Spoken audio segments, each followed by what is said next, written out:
Hi there, I'm Amos with Ramco Innovations, and I'm here to talk about the S8VK-X series power supplies from Omron. Unlike other power supplies, these come with an RJ45 port, which allows it to communicate over Ethernet IP as well as Modbus TCP. With a conventional power supply, if you need to troubleshoot it, you have to go to the physical location of the power supply and use an instrument like a multimeter in order to troubleshoot it. Not so in this case. You can use the Power Supply Monitoring Tool software, which is available as a free download from the Omron website, to monitor it remotely and do preventative maintenance. In this example, I've connected a power supply to 3 loads, 2 lamps, and 1 linear actuator. Watch what happens to the graph of current as I turn on each load.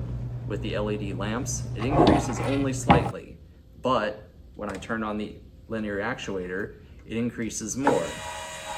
I also have the ability to set alarms in this software.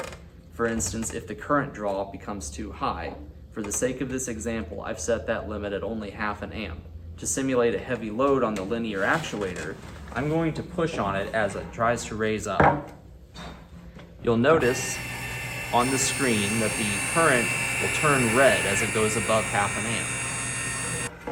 amp. It also displays an estimated remaining service life for the power supply. We think you'll enjoy this new product. Be sure to call your local Ramco office for more information.